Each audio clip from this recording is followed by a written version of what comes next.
All right. Welcome to the Knicks Film School Postgame Show presented by BetUS. We are here live from T Squared Social. I am recording this in their private room, I guess, as Andrew Claudio, I don't know, I think this might be the first time this ever happened, is literally sitting across from me as I record this postgame. And this is a notable one.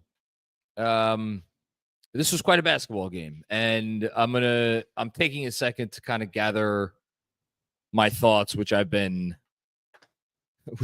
thinking about my thoughts for the last 15 or 20 minutes or so, because I want to honor everybody out there who is disappointed in this outcome. Obviously, I'm disappointed in this outcome. I haven't felt like this specifically. I've been bummed after games for different reasons. I've been mad after games. I've been annoyed after games. I've been all kinds of things after the games. I haven't felt like this specifically after a game for a while. And that's because this was a playoff game. Felt like a playoff game. Had the intensity of a playoff game. Had Jeremy here. See you later. It had certainly the quality of a playoff game, and more than anything else, it had two teams that I would expect to be playing certainly into May. And if you told me that these teams had more than one game left against each other this season, I would not be surprised. And that's kind of really where I want to begin because, you know, obviously the Knicks didn't win. And when you are a team that is trying to win a title, it's hard to have your shout out to Fred Katz.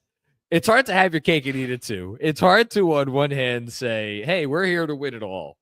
And then on the other hand, say, we could have a moral victory. And I don't know that I'm going to sit here and say that this was a moral victory because the Knicks could have won this game. I think the Knicks, I don't even know. Should the Knicks have won this game? We could have, I'm sure that's going to be the conversation of the night. Should the Knicks have won this game?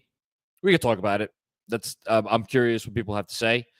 I think there's some, we'll talk about it, but regardless of what your answer is on that question, for me, this was the highest level basketball that I saw played this year in the NBA. Not just the Knicks, between any two teams that I saw. And I think, and the unfortunate part about it, and this is why this is a complicated postgame to do for me, is that the Knicks saved their worst for last and the Thunder saved their best for last. And that's not how you want to be if you're the team that loses. You know, you want to be neck and neck the whole game, and you don't want to ever let go of the rope. And I'm not going to sit here and say the Knicks let go of the rope. I understand they scored. Actually, I don't even know offhand how many points they scored in the fourth quarter. Ended up scoring 19 points in the fourth quarter, but the more relevant stat is they were outscored by 18 points in the fourth quarter. That means they're not there yet. Call a spade a spade. That means they're not there yet. That means they have further to go. Where I come at my analysis of this game is I already knew coming into tonight that they had further to go. I don't think anybody who has watched this team this year didn't think they had further to go. I don't think anybody who watched this 9-game winning streak and who was, smoking that good stuff on 9 straight for the 4th fucking time. Can we get to 10 one of these goddamn years? Oh my God. Anyway, sorry. I don't think anybody thought that they'd figured it all out. I think what a lot of people, and I'll just speak for myself, were wondering going into this game is, okay, great. Show it to me against the best. And ultimately, the reason why I'm going to come out of tonight more encouraged about this team than I went into tonight is for certainly 3 quarters, you showed that there is no team in the league that is capable of outplaying the Knicks when the Knicks are on their game. And in conjunction with that, the Knicks were able to play their game against a team that, and I'm going to shout out Jared Dubin, who writes Last Night in Basketball. I've shouted him out a bunch of times this year, and he's been on the pod. Obviously, he was on the pod a few weeks ago. I kept this up. I was hoping I was hoping I wouldn't have to use it, but I figured I was going to use it either way. This is from a newsletter he wrote from within the last week. So this Thunder team the Knicks play tonight have the best it's a defensive rating plus, which is basically factors in all kinds of additional stuff. The best rating in his entire database. Checking in ever so slightly, I'm just reading from a past newsletter of his, against ahead of the 2004 Spurs and considerably ahead of the famously elite defenses like 2008 Celtics, 93 and 94 Knicks, and 2004 Pistons. They are the best defense in the league. They are the best defense the league has seen in some time. They're in contention for the best defense ever. So that defense in the fourth quarter got the better of the Knicks offense that has been on a record-setting pace in its own right throughout the season. And that's annoying. But, I'm going to give you a but. For 3 quarters, the Knicks had that defense's number. And I know they didn't score a ton of points through 3 quarters. The Knicks ended up with 107 points in this game. Through 3 quarters, they scored, 66, 76, 86, 88 points. That's exceptional. I know they only scored 22 points in the third quarter, but I thought you could argue that despite I understand that they made that run in the second quarter, and we're going to talk about the second quarter because I thought in some ways that was the most impressive quarter of the Knicks season by a considerable margin. I think there's an argument that what the Knicks did in the third quarter to take that punch from OKC coming out of halftime with that 8-0 run and to punch right back and regain a double-digit lead and be up 8 heading into the fourth quarter, I got to tell you, I thought that was just as impressive. So I keep dancing around it. It's a disappointing outcome. It's not a disappointing effort. And I don't think it's a disappointing execution in terms of what the Knicks needed to do to come into this game to give themselves a chance to win. Are there things to clean up? Absolutely. I wanted to wait till the 10-minute mark before I gave you my real silver lining, or not silver lining, before I gave you my what's the word? I can't think straight right now. But my my excuse card. The fact that this was a game in the final minutes and the Knicks on this night shot. Hold on, I've lost my page. I'm going to pull it back up right now. Shot, and they're in a bit of a 3-point shooting slump. We could just call it like it is right now. The fact that on this night, the Knicks shot 28% from 3 and the Thunder shot 52% from 3. And between those shooting numbers and between Jalen Brunson going 9 for 23 and finishing with 22 points and Shai Gilgeous-Alexander going 12 for 26 and finishing with 33 points, I thought the Knicks defense did a fantastic, not good, not great, fantastic job adjusting on Shai Gilgeous-Alexander after a first quarter in which he basically did whatever he wanted against them. They adjusted. I thought they defended him incredibly well throughout the second and third quarters. Did he get what he needed to get down the stretch? Absolutely. Was Jalen Brunson able to make the similar plays down the stretch? He made a couple shots in the fourth quarter. He did a couple nice things. He left. There was more on the bone there. I do not think this was Jalen Brunson's best game. Here's what I'm going to say, and this is, I think, probably the first controversial statement that I'm going to say. I don't think the fact that Jalen Brunson had a poor game had to do mostly with the Thunder defense. I think the Thunder defense absolutely had a lot to do with it. It's not to say that they did not deserve credit. They absolutely deserve credit. Jalen Brunson was a game-time decision tonight. Jalen Brunson didn't play in the last game. And for anybody out there saying Jalen Brunson didn't play in the last game because the Knicks were resting him, if you're saying that, you ain't been paying attention, brother or sister, because that's not how this Knicks team operates. That's not how this Knicks coach operates. I thought Jalen Brunson tonight gave it everything he had. I did not feel like we were seeing peak Jalen Brunson. And in a game like this, where at the end of a tight game and it's a tie game or it's a one-possession game in the final 5 minutes, like, man, I've been watching the NBA for 30 years. I don't care how many three-pointers people shoot. I don't care how much offenses evolve. At the end of a game like this, it's mano a mano. And their guy tonight was better than our guy. And I don't really feel bad saying that because their guy's probably, at this point, if I had to bet, I'd probably bet on him that he's going to win MVP. So I don't really feel bad about that. But here's the thing.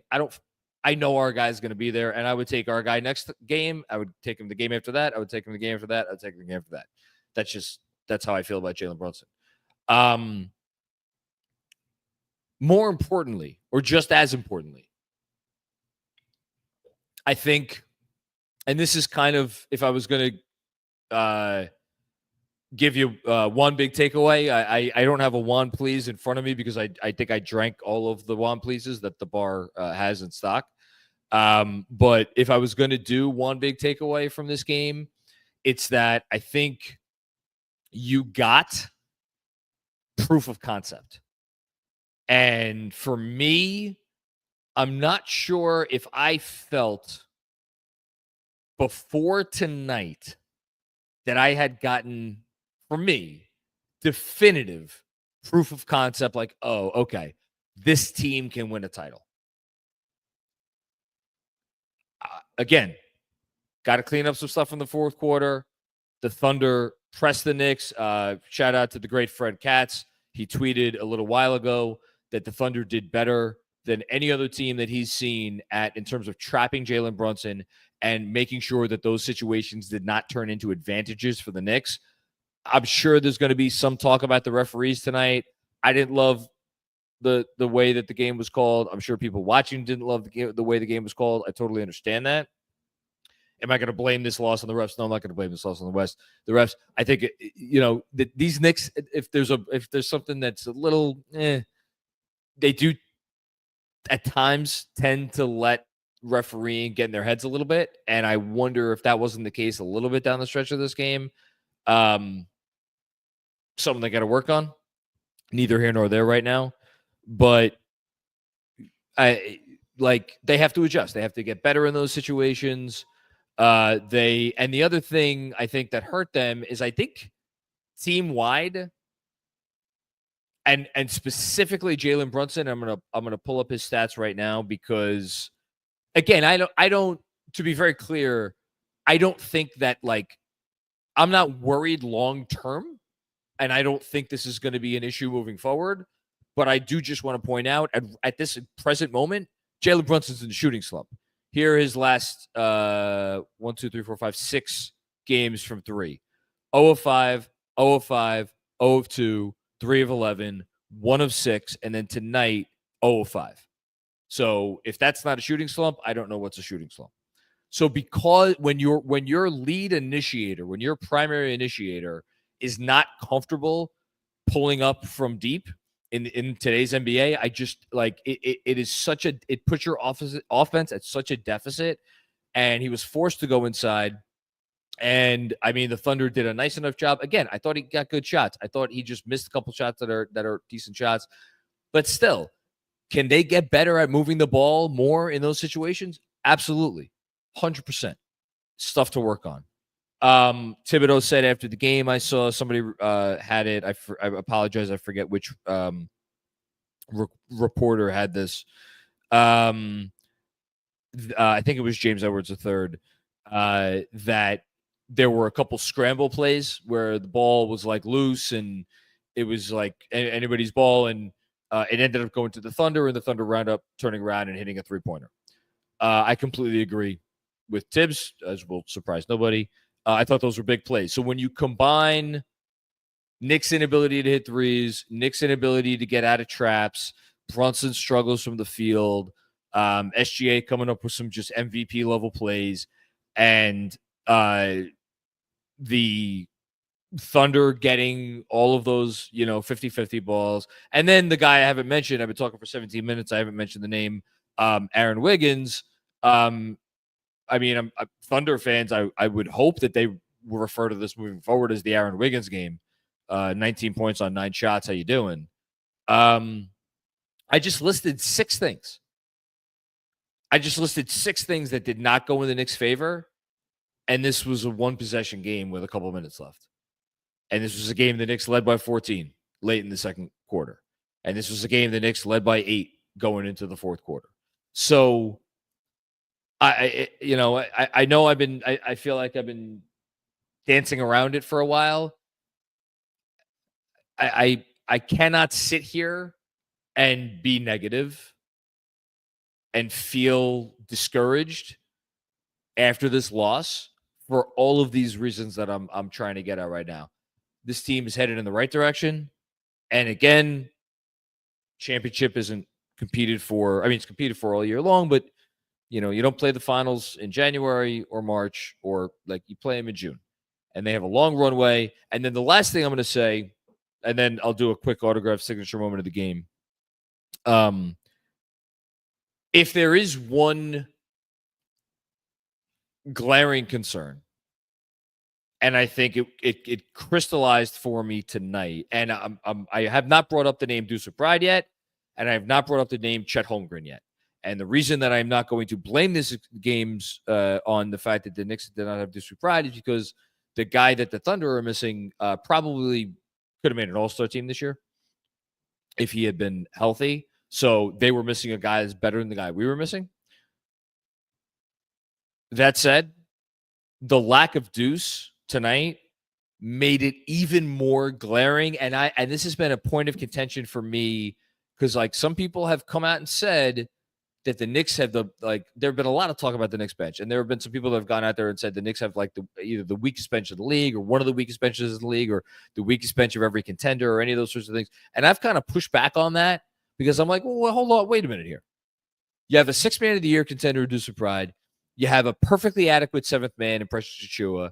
And I really liked what Campaign had brought so far this year. And then, for much of the year, I was talking about wait till you get Landry Shamet back, and then, make a trade, wait till Mitch gets back. Right now, tonight, the Knicks played 5 guys. The Knicks had 5 guys play for them, and the Thunder had 9 guys play for them. 10 actually, but like if you look at the Thunder bench, Kenrich Williams, I thought gave them like a couple decent minutes. Jalen Williams, their backup center, hit 2 freaking threes. Both of them seemed huge in the moment. Isaiah Joe, he was only 3 for 8, but like he's a threat anytime he's out there. You got to pay attention to him. I mentioned Aaron Wiggins. Mitchell, I thought Mitchell hurt the Knicks in the first half. Really hurt the Knicks in the first half. Went 3 for 6 from the field for 8 points. So like they had 5 guys come in. Now, there's going to be Thibodeau detractors out there who are going to be like, well, that's the only person who's at fault for that is the head coach. He has bench guys. He refuses to play them. And look, it's the hill I'm going to die on. And you could think your thing, and I could think my thing. And the thing again, this is my hill that I'm going to die on. If he had guys that were that could come in and capable of doing what the Thunder bench guys were capable of doing, I think he'd play them. Like the Thunder, their bench is so stacked that they couldn't even keep Trey Mann because they didn't have roster spots.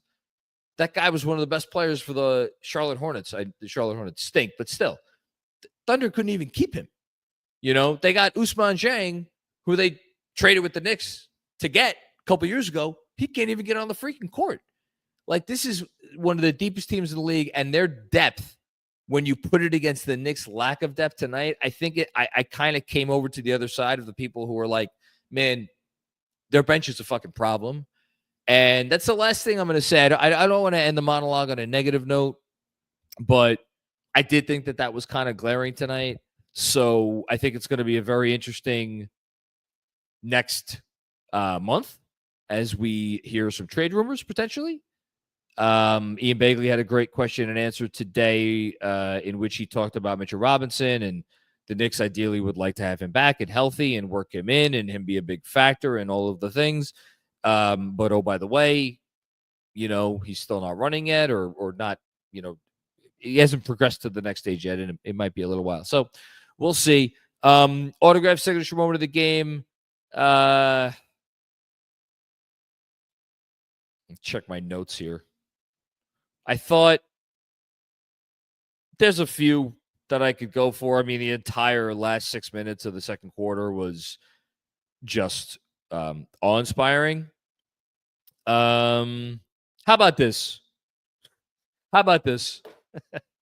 You know what the signature moment of the game was?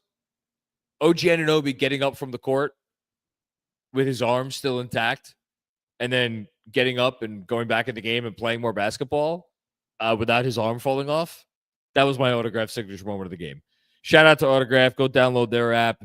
Get rewarded for your fandom. Use code KFS if you do that, and you get to see some exclusive content for all your favorite content creators, including yours truly. So thank you, Autograph. Okay.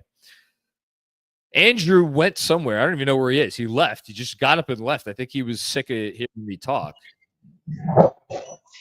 I'm in the East Squared 43rd Street entrance because you had an echo when I heard you.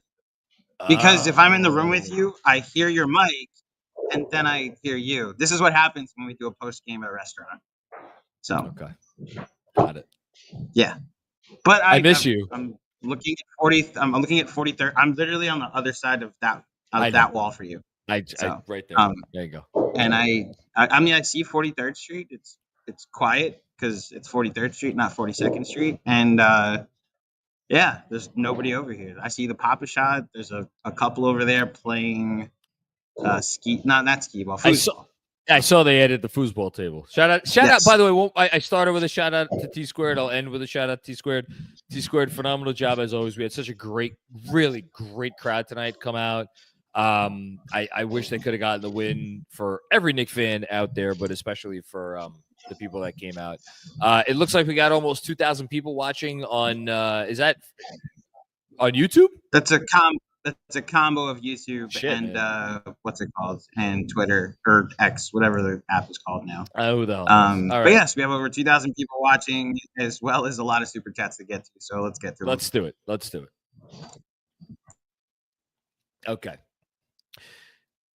Knicks Film School is the first super chat. This is from Busy. iHeart was causing havoc on defense. Our run came when he went to the bench in the first half. The Knicks did great taking advantage of no rim protection. I thought Hardenstein was incredible in this game.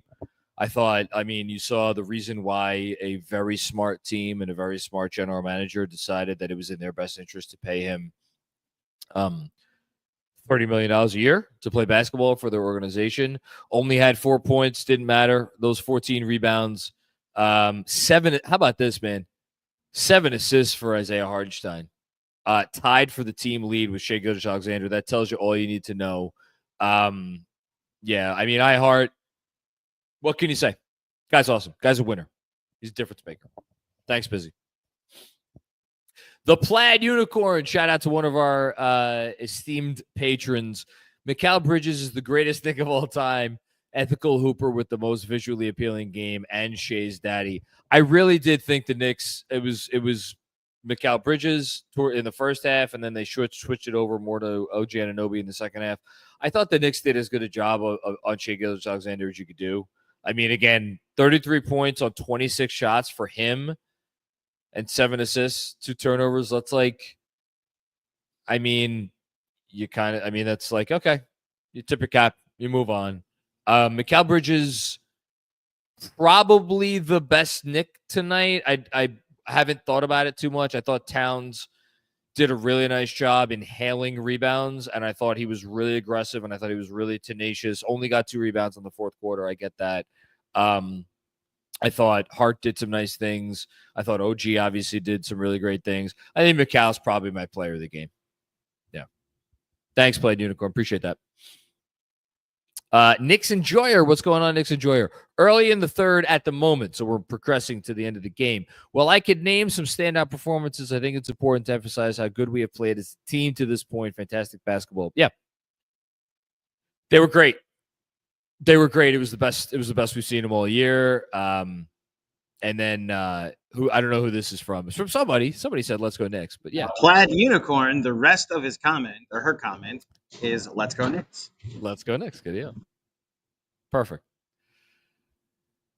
Kyle Kagan, what's going on, Kyle? Happy New Year's, KFS family. You guys made watching the Knicks fun before winning was more fun than fun was fun. Thanks for making Knicks fans like us feel heard. You're welcome, and thank you. It's been part of the joy of Knicks Film School to me is exactly what you just said. We started doing this when they were in the abyss, and I remember those days well. I remember them very well. I remember those early post games where I was getting, or those Sunday shows where I was getting whoever I could get to come on and talk with me, and we were just trying to find positives in these weeks where they would go 0-3 and 0-4 and whatever else, and we'd find one good thing, just one thing to talk about that was like, hey, this player did this good thing in this game, in this quarter. And now, they play a game that, again, that was as well played of a game as we saw in the NBA this year against, arguably the best team in the league. So come a long way. Thanks, Kyle. Deadwords 604. I wish my team was allowed hand checking like the Thunder. Fuck these refs. I know you put F these refs. I said fuck these refs. But we're for real. Love the effort tonight. I didn't think this game was fairly reffed. Again, you don't want to make a game of this caliber and of this quality. You don't want to bring that down to the refs. You don't want to talk about the refs after a game like this. Like, I get that the Thunder have earned the reputation that they have because they're phenomenal. They're exceptional. But the fact that they overturned the call on Jalen Williams and they actually made it a foul on Cat, and no flagrants were called on the Thunder. A couple of them could have been considered flagrants, and I just didn't think it was a fairly rough game. Is it why they lost? Yeah, I'm not going to sit here and say it's why they lost, but it's frustrating. Thanks, Edwards. Jesse M. Towns and Brunson defense got exposed tonight. I mean, I don't know what that's supposed to mean. The Knicks have 3 strong defenders in their starting lineup and 2 weak defenders. I got to tell you, the last thing that I came away from this game thinking is that, oh boy, we got real problems on our hands with Towns and Brunson defensively. You know what's a play that, first of all, let me just say regarding Towns, I thought Towns played a really nice game defensively. Again, am I judging him on a curve based on what I know he's capable of, and more importantly, what I know he's not capable of, or what his track record has been? Yeah, absolutely. That's the deal. When you get a guy who is like being mentioned as an MVP candidate because of his offense, and you have to live with defense that's like not like exceptional, yeah, he gets judged on a curve. So have most superstars in the history of the NBA. So it's not like I'm doing Towns a solid that I'm not doing anybody else. I thought Towns went out there and played decent defense tonight. And as far as Jalen Brunson, I noted this. it was about 4 minutes and 35 seconds or so left in the third quarter. It was Brunson. They brought, and the Knicks, I saw the Thunder did this quite a bit, where they would bring either Towns' man up to the screen or they would bring Brunson's man up to screen. And in this instance, it was Brunson's man up to screen. And Brunson, without hesitation, instantaneously, no thought, goes and gives the hard hedge. And it immediately eliminates the advantage, gives the primary defender, I forget if it was McCall or OG in that instance, a chance to get back in the play. And then Brunson immediately makes the proper retreat and rotation. I saw plays like that, I felt like half a dozen times tonight.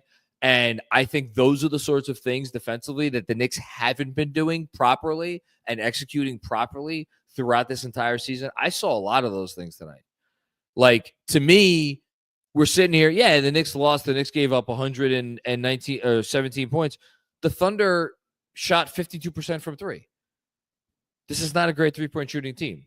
They got a role player come off the bench and make, I don't know how many threes did make the Aaron, 4 or 6 from three.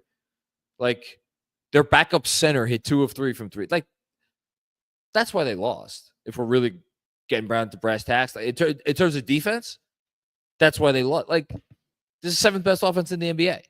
You're not going to shut them down. I thought both of those guys did as well. I won't lose an ounce of sleep over the defense of those guys who played that. And if you were of the impression that like Towns and Brunson were above average defenders, I don't know what rock you've been sleeping under, but this is what it is. You know, you got to do the best you can. I thought they did okay tonight. Thanks, Jesse. Renix, what's going on, Renix? Hell of a game. OKC on the road is a tough test. It's the toughest test in the league. You know, last night we were on a town hall. Shout out to all of our Monroe tier patrons. And Andrew, help me out. Who was it that was going to be at the game tonight? Who lives a couple hours away from the OKC arena? And we were talking on our town hall. It'd be Cody, by the way. Cody, yes, Cody. And I was asking him all kinds of questions about going to the games and the Thunder experience. And one of the first things I asked him, I was like, is the experience, is the crowd, is it as legit as it seems on TV? And he's like, oh, it's more. It's as loud an arena as you'll find. And so, which is why I brought up the beginning of the third quarter and the middle of the third quarter and how the Knicks came back. They got punched pretty hard and they came right back and they recovered pretty well. It's just tough a road environment you're going to find. So I thought they did well tonight. Thanks, Renix. Robert Cross, I thought about you tonight, man. When when Hart hit a 3 kind of early-ish in the fourth quarter to give them a 7-point lead. It made it 91-84. When he hit that 3, I said, holy shit, Robert Cross with this Friday Night Knicks bullshit is going to be right. Alas. First time, long time, it's your boy John. This game included the Knicks haven't gotten a good whistle much of the year. Garbage. Yeah. That's fine. Listen, if it's going to help you sleep tonight to blame the refs or blame part of this game on the refs, that's fine. I won't begrudge anyone for that. Thanks, Robert. And sorry. Same comment. Hushsu. I'm curious how Hushsu feels because last night or 2 nights ago, this was a must-win game. I guess because they lost, their season is over. Let's see what Hushsu has to say. It's extremely annoying how Brunson disappears in these big regular games.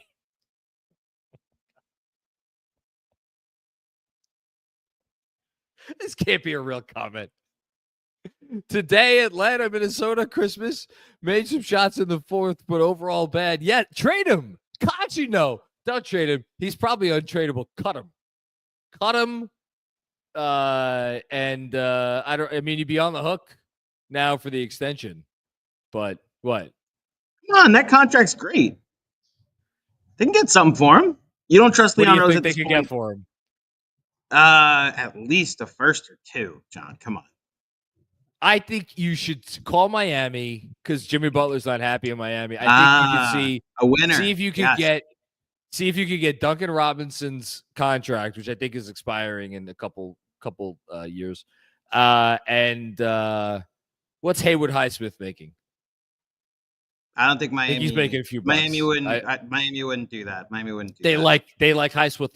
They like Highsmith a lot. Too much. Yeah. They like him a lot down there. He's a big. That's a deal breaker. You know what? You don't have Heat culture without Haywood Highsmith. The Knicks would probably have to throw in that swap. I think if the Knicks threw in, yes, that's there it. You go. It's there you go. Brunson Hush, and the swap. Real quick, Hush. I'll be the good cop here. I hear it's extremely annoying. This is a feeling. I was annoyed too. We do not slander Jalen Brunson in this house, though. No, look, it's. Let me be serious for a second. I get annoyed at other fan bases who their superstar could do no wrong. I said at the top of the show, like Brunson didn't have a great fourth quarter. He was game time decision. To sit here and say that the guy who didn't he fit like where didn't he like get a bunch of votes for clutch player of the year last year? I'm not making that up, right? I'm pretty sure he was third in clutch. He's third in clutch. I feel like I'm a crazy person sometimes with some of these comments. He's third in clutch player of the year voting last year. I get that he has had some moments this year where he hasn't been great. He's also won them games in the fourth quarter. All right, let's move on, please. I can't do this. Thank you, Hush. Scott Dolan.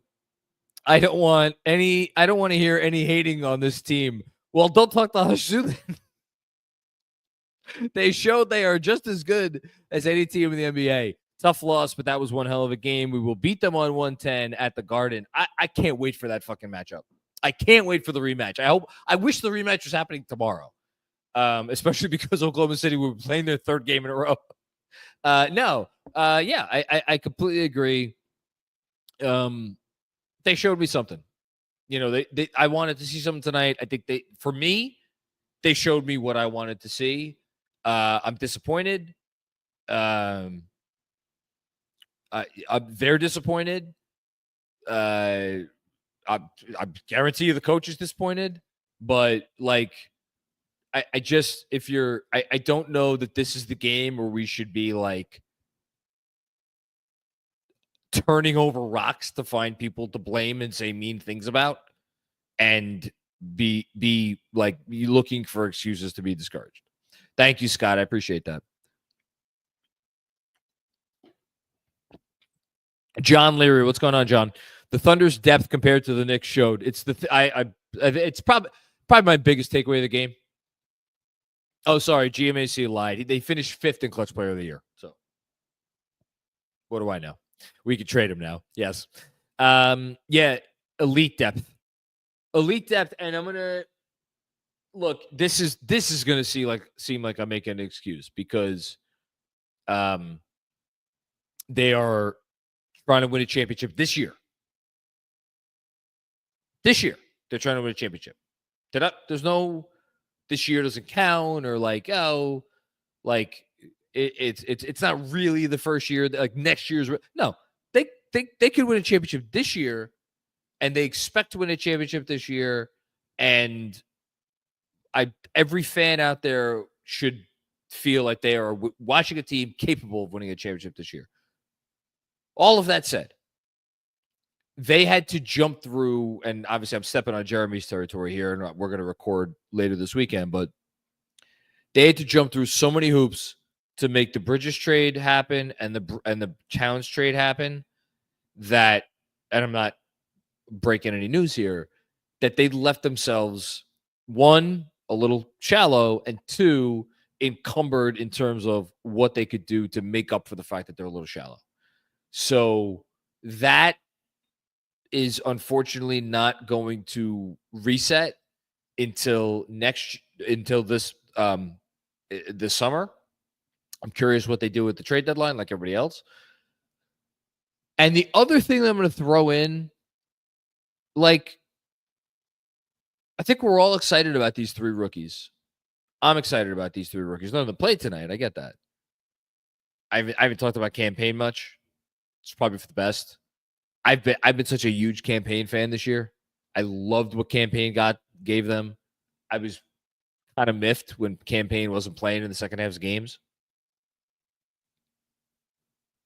For the first time, I was pretty discouraged by what I saw from campaign tonight and wondered, would he give Kolek a look in the second half? Didn't happen. I get it. Those 3 rookies are going to be a lot more prepared to play next year than they are now. So I think not only is it new league year, new transaction cycle, you don't have to, you're not capped at the 2nd April, all that kind of stuff. I think it's that and the fact that the rookies you drafted this year that I think you should be legitimately excited about. I think they're going to be more ready to play. So thanks, Joe. Armand Bernadette. Oh boy, I'm steadying myself. This game showed that the Knicks desperately need a rim protector. Either Mitch being back, which you can't count on, or a trade. You can't match up with OKC, especially when Chet comes back. Yeah, I mean, look, it's a point of contention. I like tonight. I think that the folks who want the rim protector next to Towns, I think this is a feather in your cap because they had Towns at the 5 tonight for the whole 4th quarter, and they still couldn't score. And it was not the get out of jail free card. It was not the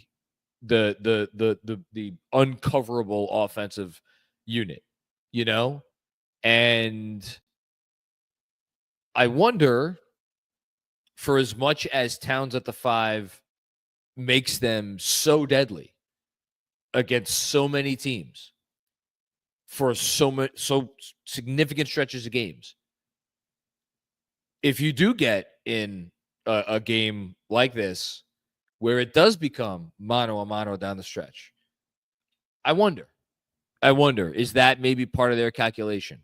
Now, is Mitch that guy? Is it going to be someone else? We'll see.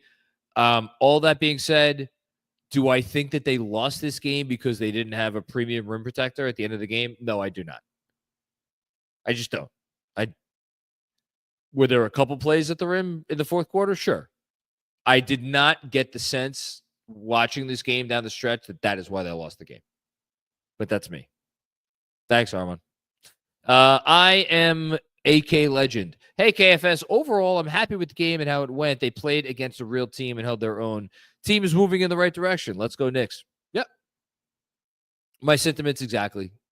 I don't have anything to add because I think it's a really wise comment. Thanks. I am AK Legend. CC Kirby, what's going on, CC? How you doing, man? The gorgeous ball movement for the first half that the Thunder had no answer for evolved into lots of one-on-ones ISO that the Thunder clearly had our number on. Ran out of gas in the 4th. We will get we'll get something. We'll get better. Yes, and what I'm looking for, man, I should have taken. I usually take a picture at halftime of the stat sheet, and I did not take a picture right now. I only did it after the 3rd quarter. So the Knicks, after 3 quarters, had 20 assists on 34 made field goals. They ended up with 22 assists on 43 made field goals. So in the 4th quarter, 2 assists on 9 made field goals. I think, again, it's tough. Like the longer a game goes on against a great defensive team, the tougher it is to generate that quality ball movement. Is it an area that they could get better in? Yeah, for sure. I think I'm not discouraged. I don't think that this is something that is going to be like, oh, we can't figure this out. Like, here's the thing. they don't have any experience yet this year playing a defense of this caliber because there is no defense like this in the NBA. There's no defense that does what they do. So it's like tonight for me, I hope has the effect of like, if you could dodge a wrench, you could dodge a ball.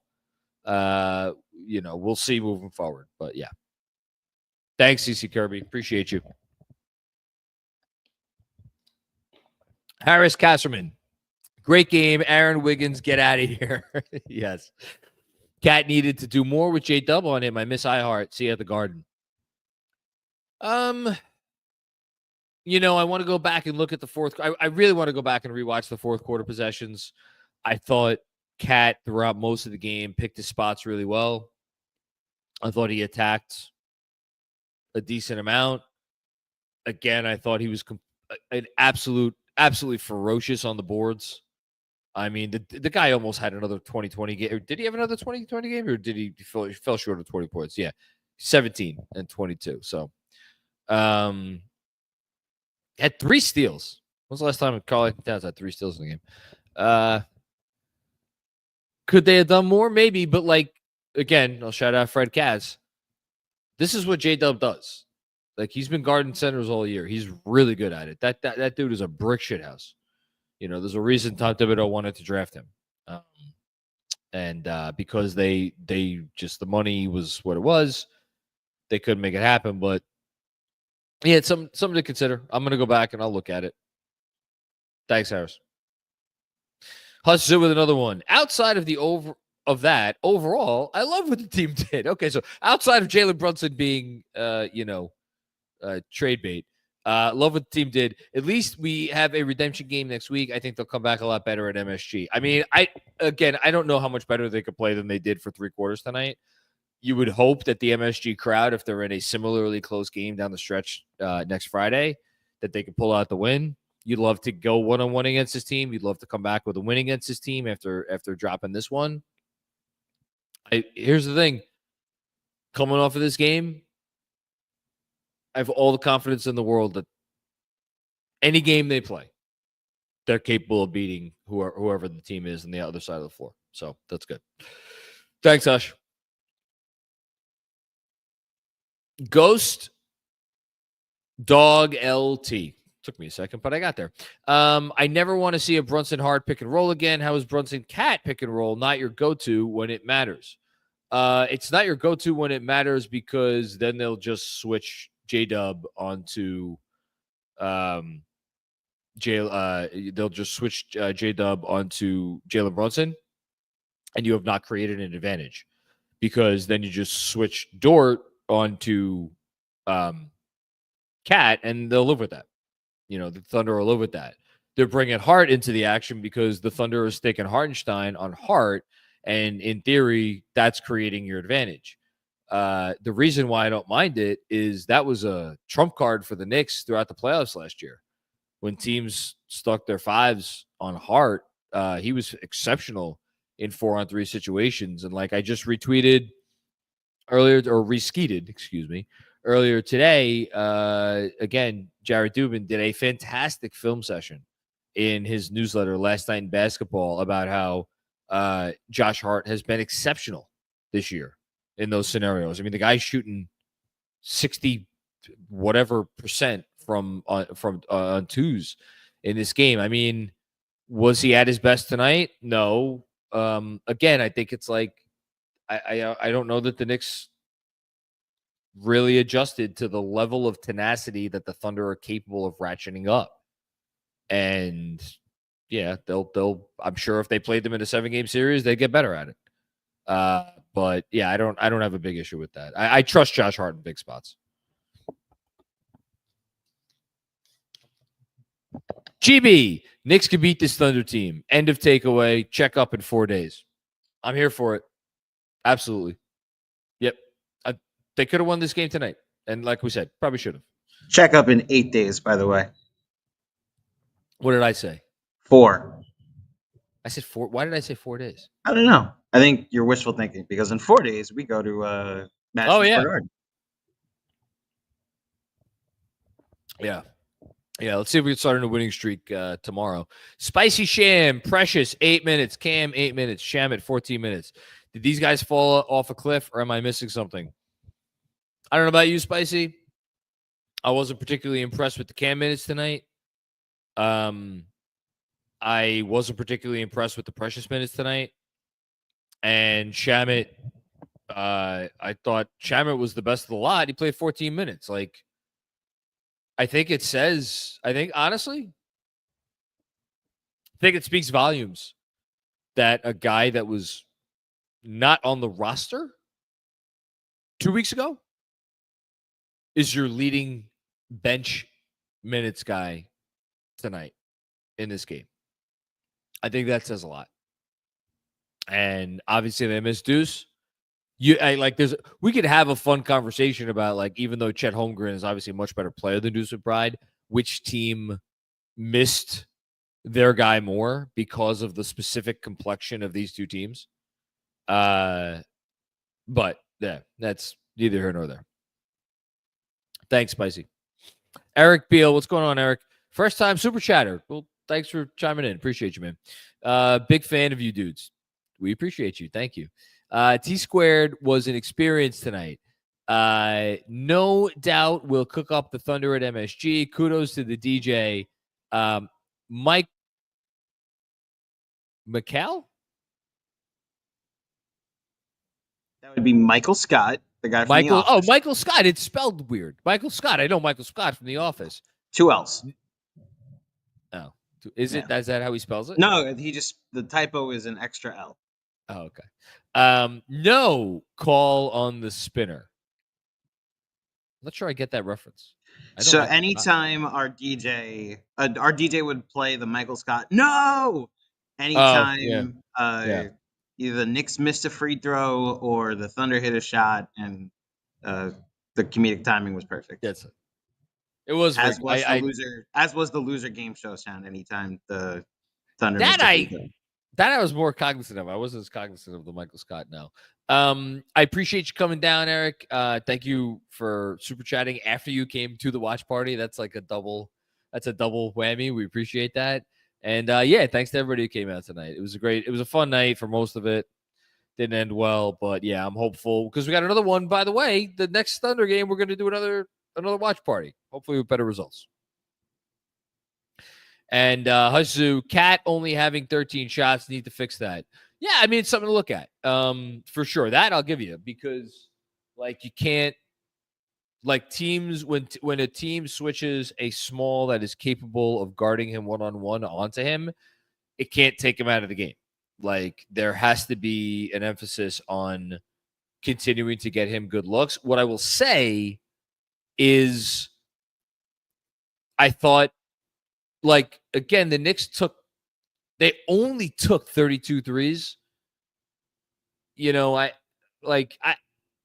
don't know. Some of this is flow of the offense stuff. Mikal Bridges took 19 shots tonight. I didn't mind a single shot that he took. He was 4 of 11 from deep. Every one of those that was coming off of his hands, I thought they were going in, but I hear you. And, I hear you, and I think that's fair.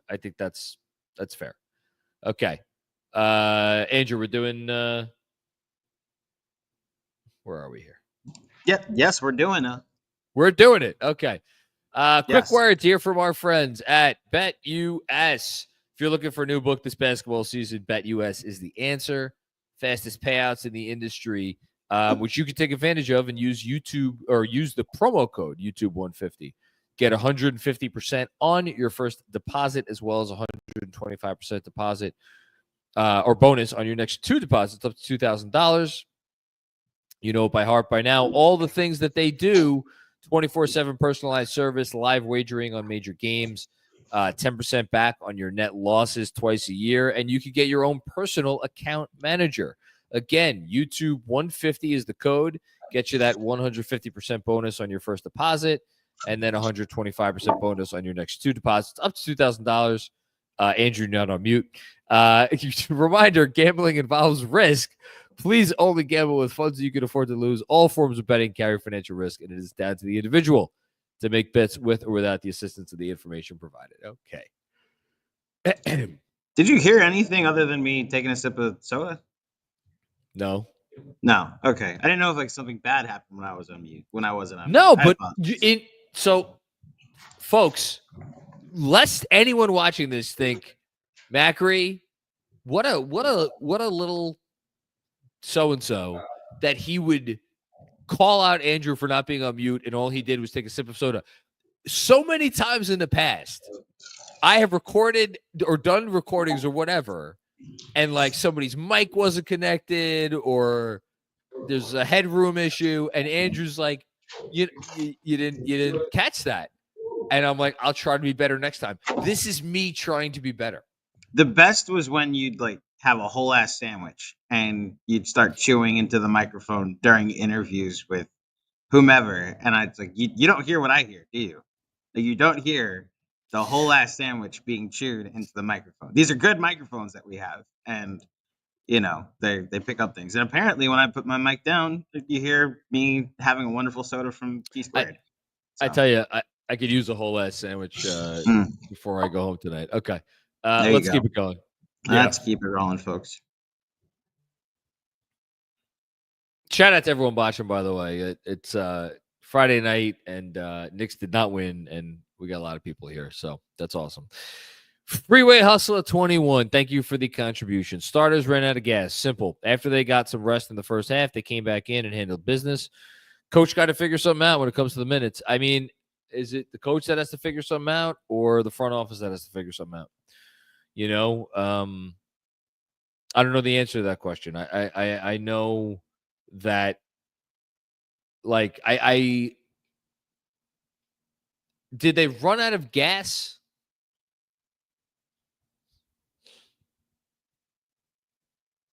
I don't know. I think it's a fair statement. I think if you think they ran out of gas, that's fine.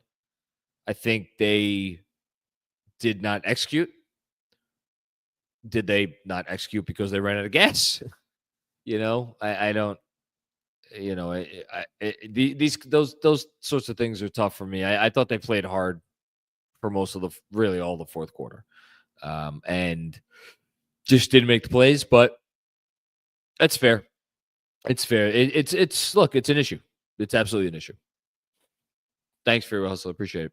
Armand with another one. With that being said, they hung in there versus a great team with Brunson not 100% and Deuce and no Deuce. Let's get healthy and go to war. Yeah, that's kind of what I'm thinking here. That's what I'm thinking. They hung in and they did not have their full team. Neither did the Thunder, and Brunson. I do not think for a second that Jalen Brunson was 100%. Thanks, Armand. Can I just say something? Can I just say something to my good friend Armand? Sure. My goodness, man, the positivity tonight. Like, I did not know you had it in you. Like, very rational, positive thoughts. Like, the comments I usually get are snappy and in the moment, and you're really we take the time to call out irrational thoughts when we usually see them. It's good to point out the other kind, the other way when we can. I love it. By the way, your boy is in the super chats. Who? What happens when they lose? Oh, you think the Knicks struggled tonight against a young athletic team, John? I can't wait. Wait. It's coming. Don't worry. Listen, 9 in a row. Throw it out. Hatsu, Cat only having 13 shots. Needs to fix that. Yeah, we talked about that. We got Eric already. Thanks again, Eric. Haitian, what's going on, Haitian? How you doing, man? Credit the effort. Bench killed us tonight. Yep. Starters had to overcompensate. Yep. Leon has work to do, but I love where we're at. Yep. We can ball with anyone. Yep. Solidify this bench and look out. Yep. We have a legit team. Let's go Knicks. I mean, Haitian, we're on the same page like 97% of the time, so it is unsurprising that I sit here and I co-sign every word of what you said. For sure. Thanks, Haitian. Appreciate you, man. Drew P., what's going on? How they guarded Josh Hart shows why Deuce is important. Look, Deuce is a vital member of this team because he's just a guy that could give you 25 minutes, and they need that. So the starters aren't all playing 40 minutes. I think, again, I saw one of the beat guys had that this was the first time in, like, I don't know how long it was, since we had a regulation game where all 5 starters played at least 40 minutes. Teams have been guarding Josh Hart with their center for a while. Like they did it last year. Like smart teams do it. The Knicks know that.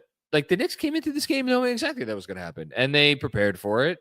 And there were times where it, like remember that stretch of basketball tonight where the Knicks were like, oh my God, that's the greatest team any of us have ever seen.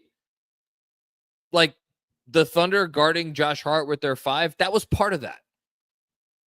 And then towards the end of the game, when they just didn't execute properly, it looks bad. It's not like the Knicks shouldn't like that. That's a part of what that should be a strength when a team puts its center on Josh Hart. It didn't work out as well as it could have down the stretch tonight, but I trust Josh Hart completely in those scenarios. Thanks, Drew. So, what is this? CEA 827. Okay. First time super chatter. KFS rocks. Thank you, man. Or madam. Tough loss, but great learning experience for this team. Jalen is getting exposed in crunch time on teams not named the Wizards. Get more guys in crunch time. Okay, another comment that's critical of Jalen. Again, I'm not dismissing this out of hand.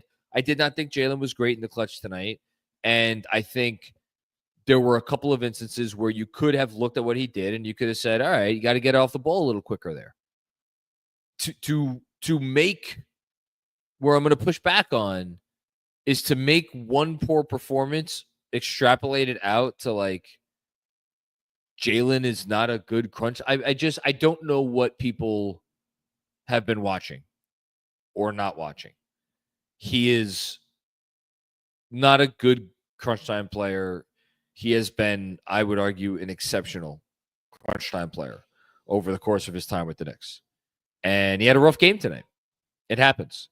I don't think we need to make it about something more than that. Endgame. What's going on, Endgame? First time super chat here. We got a lot of first timers. I don't know why we have a lot of first timers, but we appreciate it. Long time listener. Great game tonight. It looked like the Knicks ran out in front, but lost the game during the non-Brunson minutes. Looking forward to the rematch. I am so happy you pointed that out, Endgame. This has become like we should make this a sponsored segment. The moment where Macri realizes like an hour or whatever into the post game that there was a vitally important thing that he forgot to talk about, that he should have talked about in the first 5 minutes of the fucking post game, and that he completely forgot about, and then a super chatter brings up. Thank you, Endgame, because where the Knicks lost this game, if you really want to get down to it, it wasn't because Jalen Brunson couldn't make plays in crunch time. It's because Jalen Brunson wasn't on the fucking court at the start of the fourth quarter. And for everybody out there saying, well, you know, why we got to trust our bench more, had that look in the beginning of the fourth quarter when the Knicks entered the fourth quarter with an 88-80 lead, and then the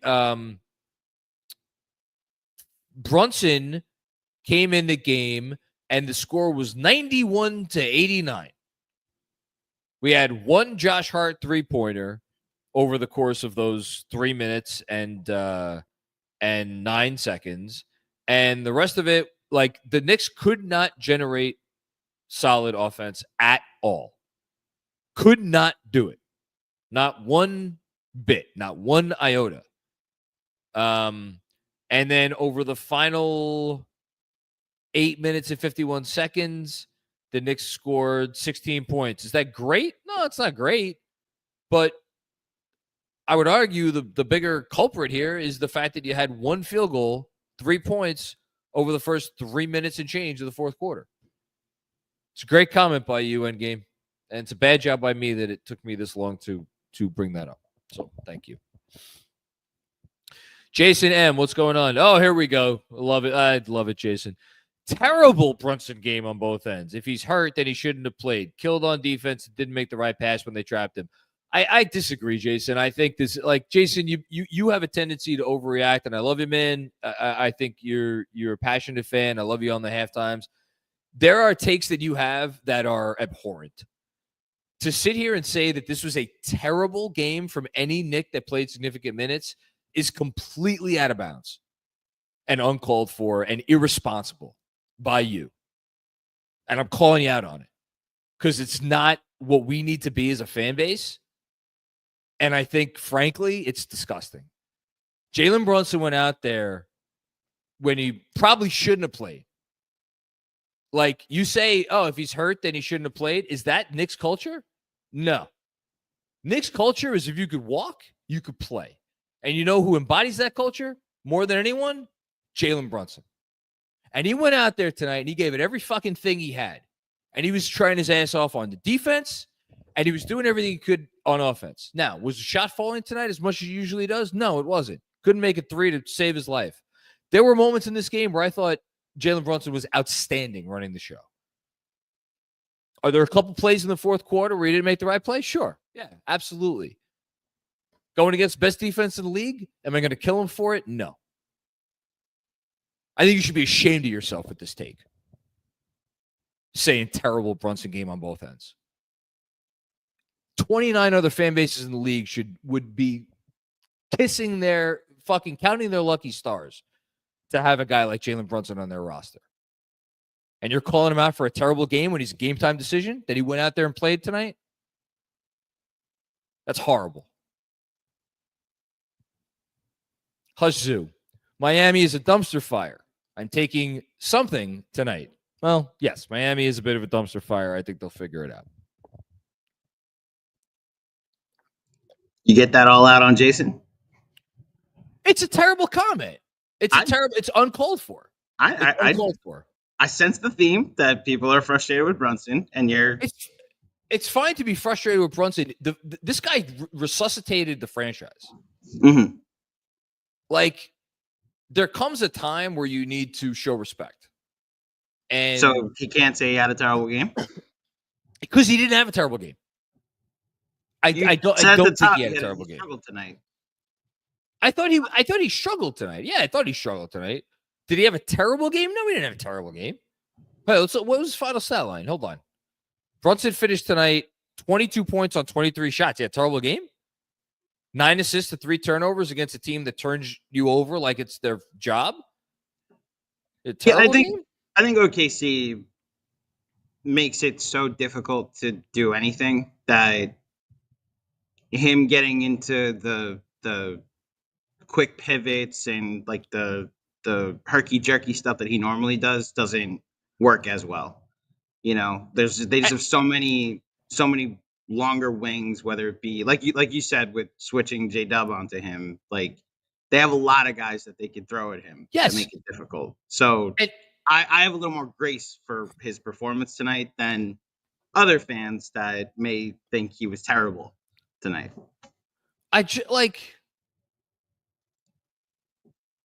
If there's one guy I'm always going to go to bat for, forget Tibbs, forget Josh Hart, forget Leon Rose, it's Brunson. Because he deserves it. Again, the guy probably shouldn't have played tonight. And he did. And if he didn't play, they would have lost this game by 25 points. He also didn't look that hurt to me personally. Like I'm not going to question how hurt he was. He just he didn't look hindered. He just looked like it was really tough to do anything against OKC. I didn't think he was himself, especially in the half court. I thought he missed some bunnies too. Yeah, exactly. He missed some shots that he normally makes, but I thought his process the entire game was really good. And I thought the first half, he was exceptional in the first half. Finding a lot of cutters too, which is good. You know, found OG a bunch cutting. How many great passes did he make? I just terrible. My God. Well, if that wasn't an appetizer, maybe this is the main course. Next here we go. I've been waiting for Russ Guberman. Persistent but stupid man wants to know if we still struggle with quick, young, feisty teams. Oklahoma City, Memphis, Houston, Atlanta.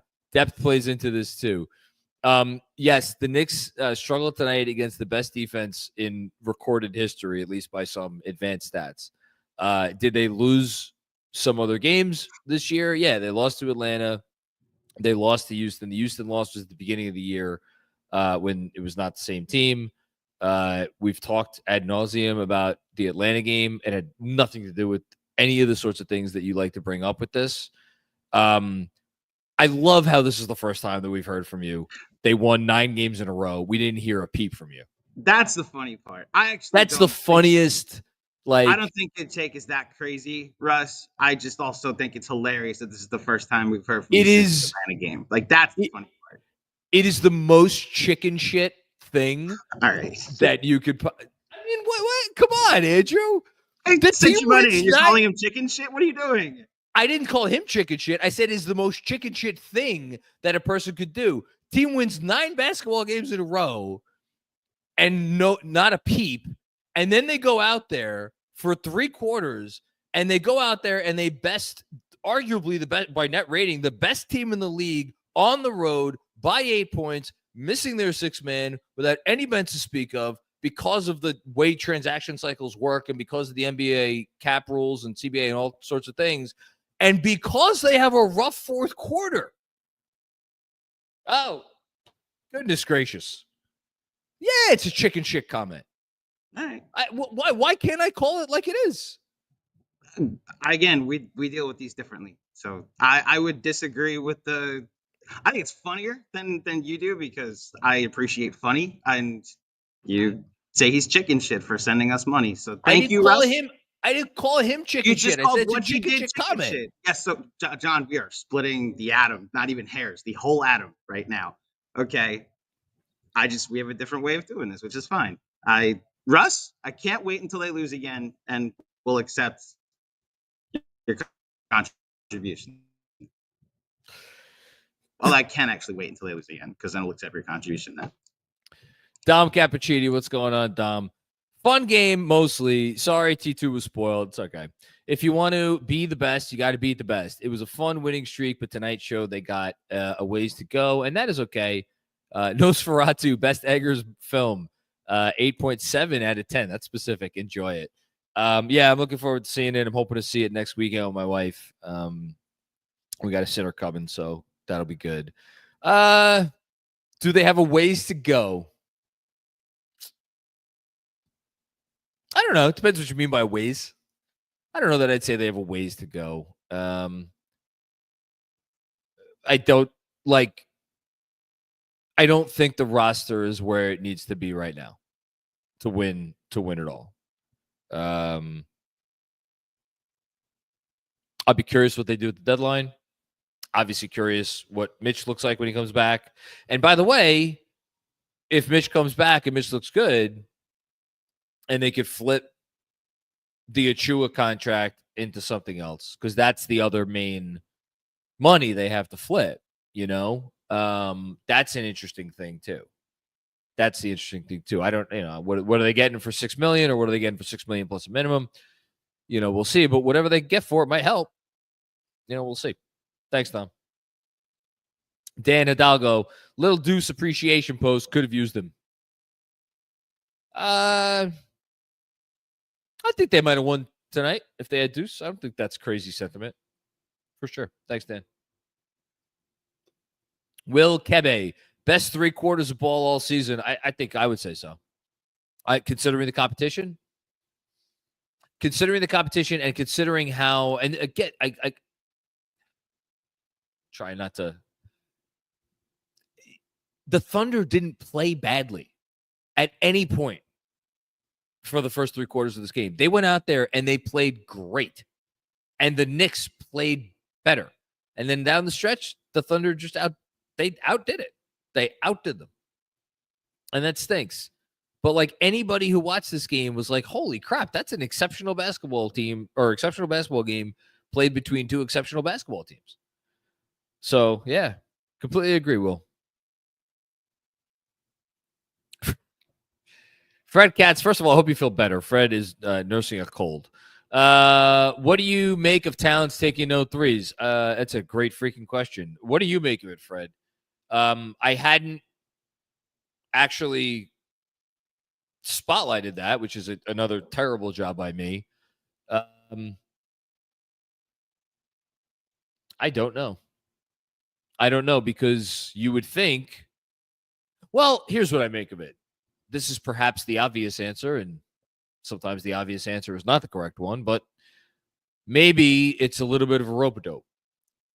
Maybe because they were putting a small on Towns all game, anytime Towns got the ball, it's like, oh, wait, I got a little guy on me or a littler guy on me because J-Dub is not little. I'm going to take it into the post.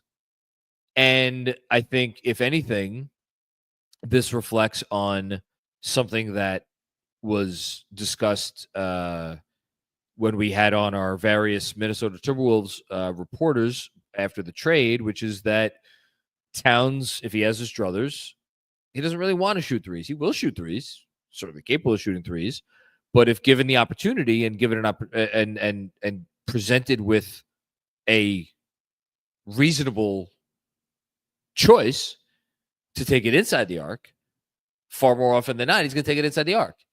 And I think that you could argue that that played right into the Thunder's game plan tonight. And I wonder if it is an adjustment that the Knicks will make next time they see either this team or next time they see a team that does the same, that has the same kind of strategy. That said, I don't know, is there anybody out there who could put a small, again, I use small in air quotes because J-Dub is not small, but like put a non-center on, Towns and it's and have them guard him as well as J-Dub did? I don't know. Great question, Fred. Dom Cappuccini with another one. Oh, and thankful that this isn't a costly loss. I'm glad OG seems okay, I guess. I look forward to the MSG rematch. Get home safe, you T2 crazies. Yeah, we will try. Yeah, I mean, that's, like I said, that's my autograph signature moment of the game, because the most important thing to come out of this game is that OG Anunoby was okay. Thanks, Tom. Freeway Hustler with another one. We need to trade JB for a player who actually gets superstar calls. That's good. That's a great line. F the refs. Yeah, agree. Fred Katz. Oh, you're right. Oh, sorry. Oh, right. Wait, what happened? Go back to the other one. The first one. No, read this first. Are you recording this from a Smith & Walensky? No. Oh, right. You're at T-Squared Social. Andrew, you don't have to read these. We read every super chat. Clearly. Literally. Ron Burgundy. I'm Ron Burgundy. Sean with a W. A Brunson pick and roll spam fest in the fourth is a choice. I mean, what would you rather they have done, Sean? We could talk about it another time, but like that's always kind of been their bread and butter. Thunder, a really good defense. I don't think there were many great choices. I thought they got good looks. Not all good looks. Thought they got some good looks and just missed them. There were also some really bad possessions. And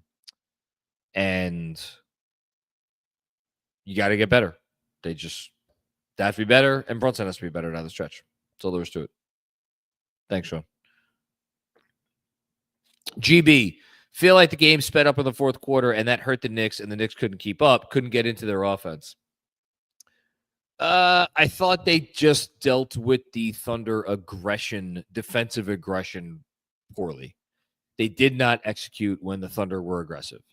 And the Thunder, and like, if you want a reason why the Thunder are, what the fuck are they? 29-5? My God. If you want a reason why the Thunder are 29-5, it's because they could actually hold a little bit in reserve defensively until the fourth quarter and then ratchet it up to this new level where it's like there's no safe quarter. And I have to think that teams get in a close game against them, and they're like, I know for me, watching it felt like the defensive intensity from the first half increased to the third quarter. And then from the third quarter, it increased to the fourth quarter. And I just wonder what it must be like to be an opposing offense and have that happen to you. And like, yeah, we expect the Knicks to be able to handle it because we've been saying it the whole year that the Knicks should be the best and may be the best offense in the NBA. And advantage Thunder tonight. They just did a better job. Kevin McLeod, what's going on, Kevin? I feel like I haven't heard from you much. Hey, Jonathan, I'm going to throw this loss towards Cameron Payne. I believe his play tonight really cost us the game. I was watching. If you would have seen me here at T-Squared Social, I was watching the game, and I was watching Cam Payne's minutes, and I don't get on individual players as I'm watching the game. I really don't. And they were asking, I don't know who was standing around me. A few people were standing around me tonight. And I was like actively very perturbed by Cameron Payne's. Like, again, we're talking about how bad Jalen Brunson was. How about we talk about the guy who was a -7 in 8 minutes? Because that to me, and he was indecisive and like here's the thing about Cam Payne is his aggression. Are there times where you wish he was not as aggressive as he was and not as confident as he was? Yeah, maybe occasionally. Without that aggression, without that confidence, like he's not good. Like he needs that. That's what makes him him. And so that's why I've never like obviously anybody could go back and listen to anything I've ever said about him. He could have games where he doesn't shoot well. I always love him because he's just confident and aggressive. Tonight, he wasn't that. And I thought defensively he was poor. I mean, it's one thing to allow the baseline drive, but on the very next possession to allow the very same baseline drive, and then he committed the foul. Like, it's unacceptable. It's unacceptable. Thanks, Kevin. Iceman Sham, what's going on, Iceman? Tough one, but I feel good out leaving this game. They controlled it the majority of the game, but I think they ran out of gas down the stretch. The game shows the lack of depth with no deuce. Yeah. Yeah, I think, again, I really do want to go back and watch. Is it they ran out of gas, or was it a lack of execution, or was the lack of execution because they ran out of gas? I think the truth probably lies somewhere in between that triangle of sadness. But you just, they were not. I mean, the Thunder's depth was. I would argue that the Thunder's depth was the star of the show as much as any of their individual players. Mecky, my God, Mecky, they didn't even win the game. This is incredibly generous. That elusive 10-game winning streak, we learn, we move. You are a very generous person, Becky. I agree. We do learn, we do move, and they will learn from this. They will learn from this. But yeah, you win and you learn. That's it. Mr. Knicks 101. What's going on, Mr. Knicks? I was disappointed in the loss. It felt like the Knicks had this game in the bag. OKC is great, but the Knicks should feel confident in a 7-game series. I hope we play them in a 7-game series because that would mean we'd be in our first NBA Finals in 25 years. Your lips to God's ears. I never felt like the Knicks had this game in the bag. I felt like they put themselves in a great position for sure. And I would be careful with the, OKC is great, but I do agree. The Knicks should feel confident in a 7-game series. So there you go. Okay, we're going to do the scoreboard.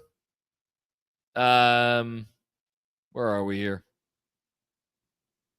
Okay. Scoreboard presented by, where am I? Here am I. Okay. T-Squared Social, where I am at right now. So if in case you don't know, you could go to tsquaredsocial.com to learn more about club memberships, trivia nights, sports leagues, and much more. You can tell them KFS sent you, and you'll get a free draft beer on any night that we're not having a watch party. Or if we are having a watch party, come down and join us at T Square Social on 42nd Street, just down the block from Grand Central Station. Okay. Scoreboard. What do we got? Got one game still in, or a couple games still in progress, actually. But we're going to start at the top. Pistons, the Hornets. Nice rebound for them off of that devastating Jaden Ivey injury. They are now 16-18. The Hornets are 7-26. Magic rolled the Raptors tonight. Celtics put a hurting on the Rockets in Houston. Impressive victory for the Celtics. Peyton Pritchard with 20 points in that one. The Pelicans got their 6th win of the year. Congratulations. Also, CJ McCollum, 50 points. My goodness gracious. Needed a 50 spot from CJ to beat the Wizards. The Cavs just keep on rolling because that's what they do. They don't lose games.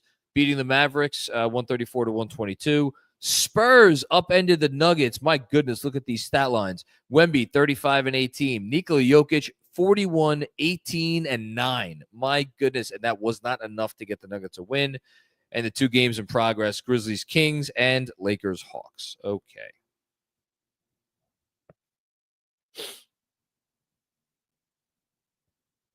Finishing up. Busy. What's going on, Busy? Very encouraged by this game. Defensive holes, yes, but they played better than I expected on that end. What was encouraging was Wingstop showing great one-on-one defense versus SGA and J-Dub. Busy is one of my favorite comments of the night because it goes to something that I said earlier about this game, to me, provided proof of concept. To me, again, are the Thunder the best offense in the league? No, Thunder aren't the best offense in the league. They're the 7th-ranked offense in the league. But if you look, I actually sorted earlier today. I know their effective field goal percentage is middling in the half court. So this is, again, you're taking away their fast break stuff. In the half court, they're the 7th best offense, or maybe it was 8th best offense in the league. So really good offense. And the fact that the Knicks were able to down with using the wings to their advantage, the Knicks' advantage, and then obviously just like dealing with the Towns and Brunson, issues on defense. I thought they did a really nice job. A couple more from Busy coming up. What wasn't was when OKC started moving the ball, communication rotation issues started showing. That's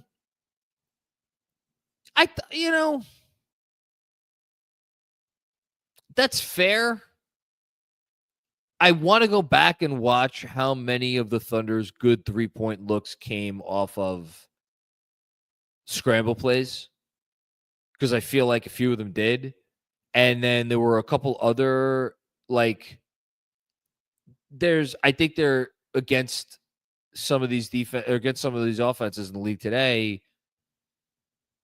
You just pick your spots. So, for instance, if you're gonna I know for me, on the 2 possessions where Jalen Williams, big Jalen Williams, the center, backup center, hit his 2 threes, the Knicks left him to put 2 on the ball on somebody that was driving.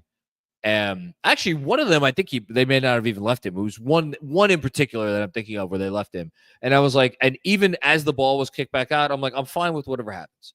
If he hits the shot, I'm fine with the defensive coverage. They made their choice. They're going to live with the result. It didn't work out in their favor. And so again, I don't know how much of it is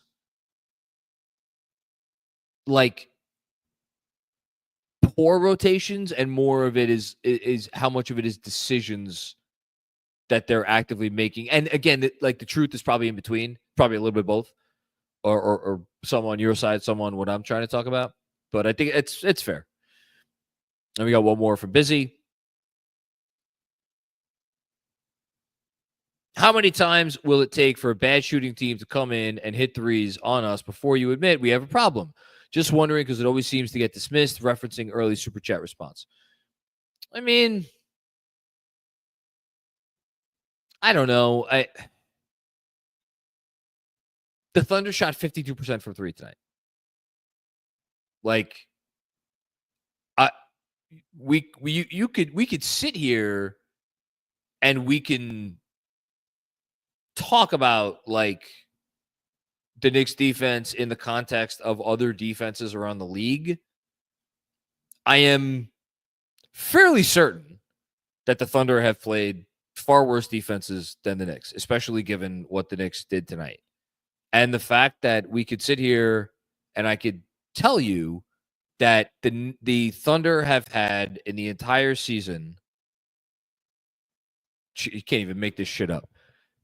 They've played 33 games before tonight. You know how many of those games they've shot a better three-point percentage than they did tonight? 0. So the Thunder had literally their best shooting game of the season, and by a not insignificant margin. Their previous best shooting game of the season, they made 45.2% from 3. After that, their next best one was at 41.5% against the Spurs. This season so far, in games where the Thunder have made at least 35% of their threes, they were 17-1. They are now 18-1.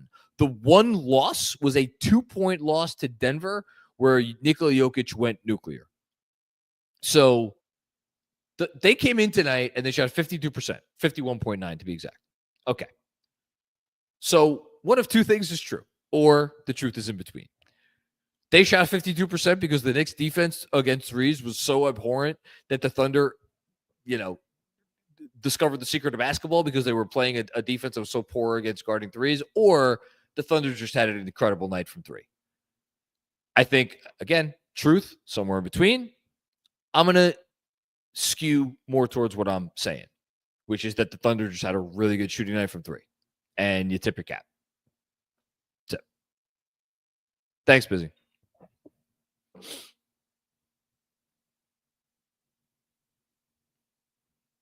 Appreciate you, as always. Mr. Knicks 101. What's going on, Mr. Knicks?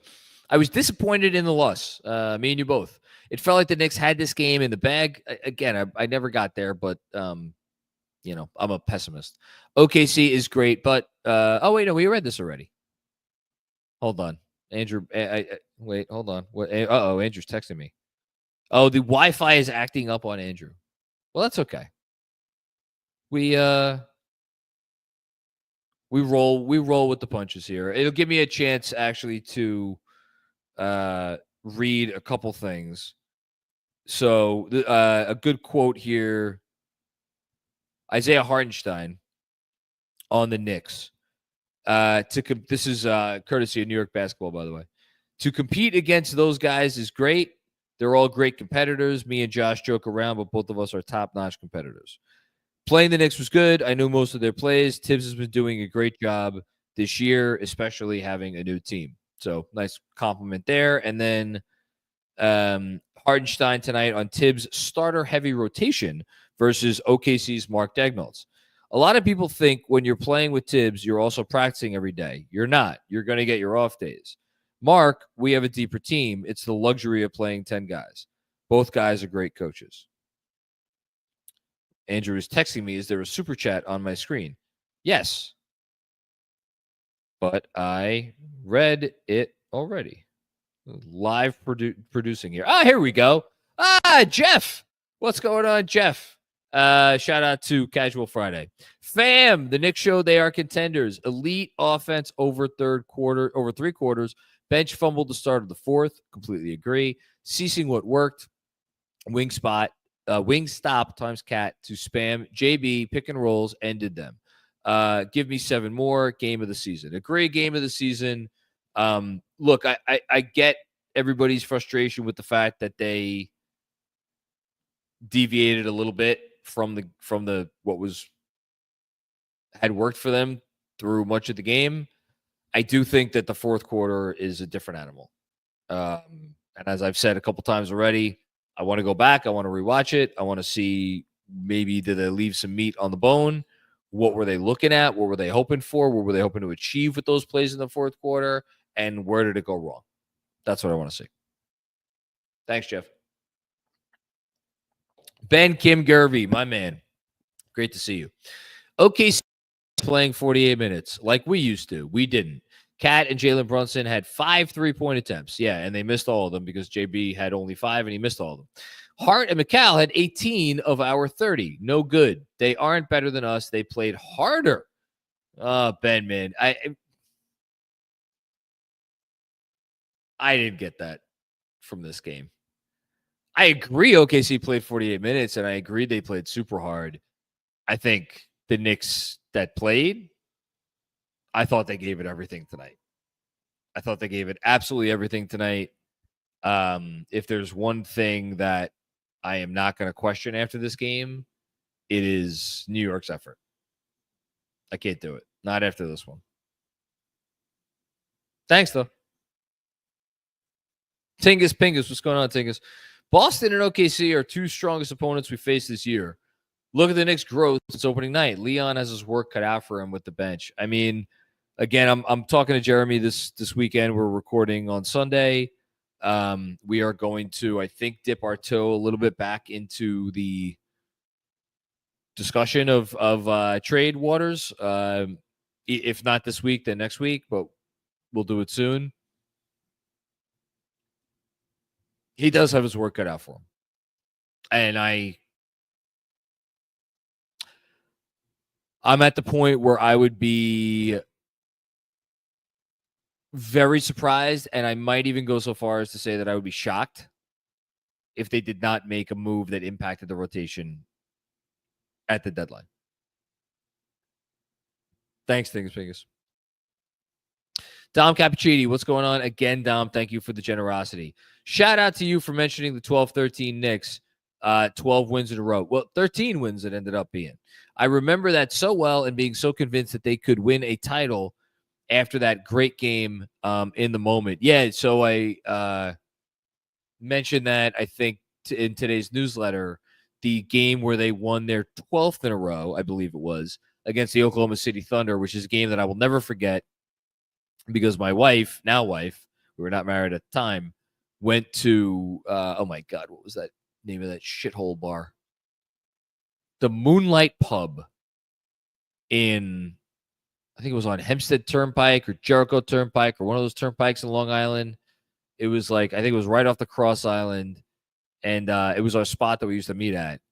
And watched that game that day at that bar. And I was like, what a great game that was. That win against Oklahoma City. But yeah, I went back and revisited that 13-game winning streak when I was writing today's newsletter. And that team was really good. They were really good, really fun, really special. And as much as I give Andrew crap about the 12-13 team, I think it's probably underrated at this point because of what this era of Knicks basketball has become. So, yeah, always good to give them their due. Thanks, Tom. Brolic Jesus, lack of depth, or is it just a tough loss, or both? I mean, it's both. It's definitely a tough loss. But, like, yeah, you saw their lack of depth. I don't know that anybody could watch this game. If you want to put it on Tibbs and you want to say Tibbs has to play more guys and give more minutes, like that's fine. If you are a person whose overall philosophy is like, hey, we wouldn't be in this situation if he trusted his guys more in games against the Washingtons and New Orleans and Torontos and what are the crappy teams have they played? Whatever, of the world. We wouldn't be in this situation if you trusted, Pacome Dadier for 10 minutes in this game or Tyler Kolek for a dozen minutes in that game or Ariel Hukporti for time in that game. And I think there's a school of thought out there that if you give those guys regular minutes along the way, well, then maybe, just maybe, they'll be more ready to play in a game like this. I'm obviously of a different opinion, but I don't think that stance is crazy at all. It's certainly possible. And I think it's always tough when you're talking about rookies because just contributing to winning basketball as a rookie is just not something that happens very often. It's really hard to do.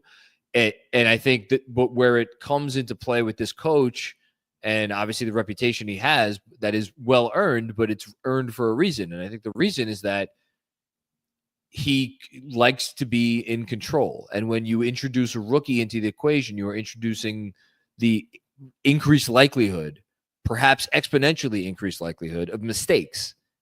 And he just mistakes are the bane of his existence. Now, you make mistakes, that's how you grow. But his philosophy is like, okay, well, you go make those mistakes in the G League, or you go make those mistakes in practice. You don't make them when there's a game on the line. And it's this push and pull that we've been talking about for 4.5 years. But whatever it is, like, the depth is an issue. So there you go. Mark, what's going on, Mark? Best news of the night is that we lost the game on the offensive end. The defense was good enough to win. That's proof that we are a contender. Let's go Knicks. I think that's a fair statement. I mean, they gave up 117 points to a Thunder team that is again excellent. I don't know what the Thunder's offensive rating was tonight. I could probably pull that up. But I thought, I don't even think we need to look it up. I think the Thunder's offense was. I think they did a good enough job against the Thunder's offense, especially when you consider how the Thunder shot. Greg, film stuff. What's going on, Greg? New York should have won. Okay. Kind of wish they went to Cat in the fourth since OKC didn't have an answer. Too many careless passes. Yes, 100% on the careless passes. That being said, this was a possession game in the fourth, and the Knicks were up 95-92 at one point. Should be okay. Yeah, I think that's all the themes of the night, or all the comments of the night that have come up. I think the notion of like, hey, was there a world where they could have gone to Cat more in the fourth quarter? That's probably the one that deserves the most examination. And they got to own that. And Brunson has to own that, and Tibbs has to own that because he's the one calling the plays or calling the sets from the sidelines. But ultimately, it's Brunson make the decision, and he's the one that, needs to either trust himself or make the right passes or get the ball where it needs to go. And again, as I'll say it again, it was not his best fourth quarter. It was not his best fourth quarter at all. Frolic Jesus with another one. Bridges' screen navigation was ridiculous all over SGA. It was a fantastic game from Mikal Bridges. I don't know of any Knicks fan out there who's saying the Knicks, blew that trade after what Bridges did tonight. So it's good. Uptown Hoodie, what's going on, Uptown? I bet JB has trouble sleeping tonight. True competitor. We look like a team inexperienced with crunch time on the road. Take care of the ball, get Cat touches. I'm sure he's going to have trouble sleeping tonight. Nobody, which is why I get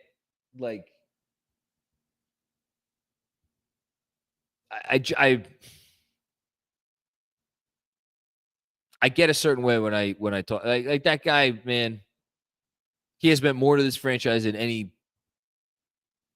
player any person since Patrick Ewing, and that's the highest compliment that I could pay anyone. He's absolutely gonna be. I haven't seen his post-game comments, but he's gonna be sick to his stomach because he knows if he was better down the stretch of this game, they could have won the game. Are they inexperienced in crunch time on the road? I don't think it's that. I think it's just that this OKC team is just a different animal, and they were inexperienced against a defense of this caliber in that sort of environment. And you're not used to that because they haven't played any game like that this year so far. Hazu, another couple. I don't think what I said is crazy. I simply want more out of my superstar in these big games. He's shown he can, and I'm simply voicing it. Okay, that's fine. I think phrasing is important, but to say that he consistently comes up small in fourth quarters, there's no player in the league that's going to be great every fourth quarter and every crunch time. It's just not realistic. Another one. It's hard to articulate everything in a super chat on what I want to say on JB. I'll never trade him. He's our best player. Well, I know that, and we were obviously making light of your comment because of the way it came off, but it's where I get perturbed is where we have to take one game, and it can't just be about one game. It has to be about, he has trouble in the clutch. Like, I don't think that the evidence exists that he's had trouble in the clutch this year. His crunch time numbers are fine. They're not great, but they're fine. They're not bad, that's for sure. And again, he's won them games. And then it's like, keep things in perspective. Was he great tonight? No. Did he have a bad fourth quarter? Yes.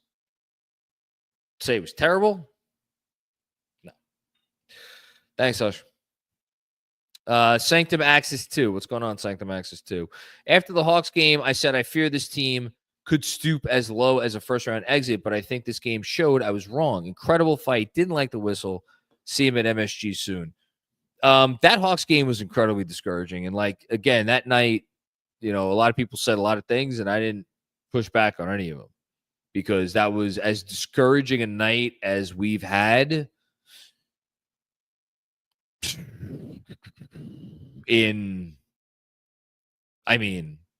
since last December, probably in about a year, looking back on it, especially. So, but yeah, I think they showed you a lot over the last 9 games, and I think they showed you something tonight. I think they'll continue showing you something. So, yeah. Kento Cato, what's going on, Kento? And a loss is a loss, but valiant effort. Saw nice things. We'll be okay with 100% JB, Deuce, Mitch. No teams we can't beat. Nice to see the rare McCall, OG, great offensive game together. OKC is the real deal. I mean, OKC, man, where I'm at right now with OKC is should they be prohibitive favorites in the West, or should they just be favorites in the West? I feel like if Dallas is fully healthy, I could see Dallas beating them. I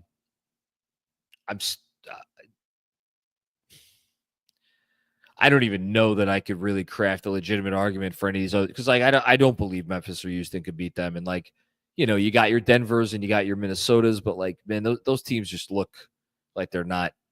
How are they going to? How can they get there at the trade deadline? I don't know. But OKC, I don't know, what are they, about even money to make the finals? Probably, I think that's, or close to it. That's a decent bet. And then McCall and OG was a really nice game from them on both sides of the ball. They were I think they were probably the 2 best players for the Knicks. Jackie McMack, what's going on, Jackie? Torn between tipping the cap to OKC and worrying about our starters getting gassed in these high-intensity games. Been a few games where the shots start to look short late. Mitch for 2 bench pieces. Is that the solution?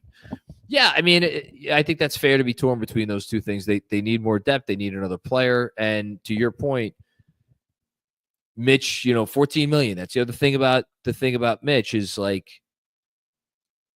is there a 2-for-1 out there? You could do it. You could find a 2-for-1 a lot easier with $14 million than you can with $6 million. But do they need a 2-for-1? Especially if Mitch comes back and he looks healthy and they believe he's going to come back healthy. Do you need a 2-for-1? Because at that point, you got Deuce. You got Mitch. Do you trust Shamet to give you 10, 12 minutes a game? Then all of a sudden, you don't need a 2-for-1. Then you just need 1. So I would probably say no. I don't know. I've gone back and forth on this, and I think at this point, if you ask me, I think it's more likely they wind up trading Achua. But what do I know? Alex, what's going on, Alex? Why do we do 2-hour post-game shows? I just read Haitian Super Chat and be done in just read Haitian Super Chat and be done in 15 seconds. I think this is a joke at Andrew's expense. Wait, where is he? I'm here. Is this Alex wasn't on the town hall last night, though. But he probably could have watched it because it was recorded. Oh, he might have watched it. That's right. According to Busy, I did a terrible post game last night, or excuse me, not last night, on Christmas, because I don't talk to myself the way John does and the way he interacts with the super chats. Was just, I mean, look, you do a good job. That's why people keep coming back. And according to Busy, I'm the worst at this. That He prefers me talking to people and you talking to yourself. I'm sure Hush and Jason and Russ are singing my praises wherever they are right now. Clearly. Yeah. So, Alex, we're at an hour 50 at the moment. I apologize that we are, an hour 20 longer than you wanted us to? I don't even know what to say. Next up. Kento with another one. Too many overreactions from one loss against the top 2 team. JB will remind people how clutch he is. Cat will return to being aggressive. The sky is not falling. Yeah, I mean, I don't think I didn't know what I was going to come in here and get. I didn't know if it was going to be 60-40 one way, 70-30 one way or the other. I mean, I think I've been fine. Again, I it's just like I have my nerve spots, and after much a lot of therapy, courtesy of Drew and PR and the team that he's assembled to rein me in, like it's like Chris Pratt with the Raptors. It's like a whole team of people with like electric prods. That's what it took me to talk me down off the ledge with some of the Tibbs stuff. And I guess now I've just transferred that energy to Jalen Brunson criticism. But in any case, yeah, I don't think tonight's been too negative. I think it's been fair. Iceman Sham with another one. Yeah, that's a great point, man. When Brunson wasn't on the court, Campaign looked hesitant and passive against the Thunder defense. Yeah, he was. He was bad. It was a bad game from Campaign. If there was a Knicks point guard who was terrible tonight, it was Campaign. Jay Vertical, what's going on, Jay? McCall not getting the ball in the fourth, and he had 24 points. Brunson trapped, and no one else comes to the ball, and Hart stood too low on the short roll, which made life harder. Cat needs more fourth quarter touches. Let's go Knicks. It all falls under the umbrella of you got to execute better. Hart has to execute better. Brunson has to execute better. Tibbs needs to execute better. Like everybody needs to execute better. The one, putting aside the fact that they went toe-to-toe with this team for the whole game, the positive I think you take away from this is, iron sharpens iron, and the next time that they would put in a situation, they'll be better. That's the hope, at least. But I don't disagree with anything you said. I mean, but again, the only pushback I'll give is like, it's easy to look at a guy who's having a great game and be like, oh, they have to get him more shots in the. Well, sometimes there's things the other team may be doing that is going to prevent you from getting them, that player good shots. But got to go back and rewatch. Jeff with another one. Mad Macri is my favorite Macri. I don't know. I think you might be in the minority there, Jeff. JB is continuous soup. What kind of soup is he? A nice ramen. That's another thing I'd go for. I'd go for a hearty sandwich and a good bowl of ramen right now. Black Ghost Rider. John, talk your shit. Really enjoying this first super chat, by the way. Which first super chat? I don't know what he's talking about. I think this might be Black Ghost Rider's first super chat. Oh, this is your first super chat. Oh, yeah. Again, this is what happens when you sit and you talk to yourself for 2 hours. Your brain doesn't kind of not going all the way up to the top. Thanks for contributing, and I will, much to the chagrin of many, I will never stop talking my shit. Sam Garcia's dad, what's going on? Ray, how are you? What planet am I on where Knicks fans are calling JB terrible? Now I actually feel bad, especially my mom actually texted me because my mom goes on the halftime Zooms and Jason is very, very nice. And I love Jason. Like Jason, Jason's my boy, but it's just not the first time that I've gone toe to toe with Jason. But I actually feel bad now because like I just, I word usage just is such matters so much to me. And then I'm sorry, it wasn't terrible tonight. What? Mama Macri got you to feel bad? Oh, my mom. Listen, man. There are 4 people in this world who get me to feel bad. No, well, I don't know. You're close to being number 5. I have moments. I do know what strings to pull. It depends if I want to pull them or not, because people like when you're mad. So whether I want to actually accost you or say you're going too far, it's people are enjoying it, and then we get more super chats. Yay! No, but my daughters, my wife, and my mom. They could right, and you kind of they can make me feel bad. I'm gonna credit Drew from PR here a little bit, because that shows growth. You actually like feeling the badness of things you have said in the past. What's the meme? It's from Insecure. Kelly Insecure, going, you know what that is? Yeah. Growth. Growth. Yes. Yeah. Yes. I like that. I like that character. I like that show. Kyle Welch. What's going on, Kyle? This team sadly is not a contender. Ended without bench pieces. Mitch trade for solid bench pieces. Yeah, I mean, again, if you want to say they're a trade away from being a contender, that's fine. I'm not going to push back on that. Tough. It's just tough finding trades out there right now. I've said it a few times. I liked the Dorian Finney-Smith idea, but I think the more I forget think. I'm not gonna lie. The more I read the reporting that's out there, and specifically from Ian Begley, and the thing that took me really aback by Ian's question and answer today, and I know we were going long, Andrew, I promise I'm going to make this point quick, but I think it's important, is the way Begley answered his, and we'll get Ian on, obviously, before the trade deadline to talk about this, so I can ask him in person instead of extrapolating on what he wrote. It was so clear to me from reading that if, like, it's either going to be Mitchell Robinson as the Knicks backup big who will play a little bit alongside of Towns, or the Knicks are going to go get another center that they could rely on as the backup center and as someone potentially who could play a little bit alongside of Towns. The notion that, like, this is my read of Ian's article. Everybody should go read. Read every word that Ian writes. It's out, SNY, I think it's whatever. It's on their website. But my read of it, and I'll ask Ian this, is not that, like, oh, the Knicks are not going to trade Mitch and not get back a center that they could trust. That was my read. So that kind of opened my eyes, and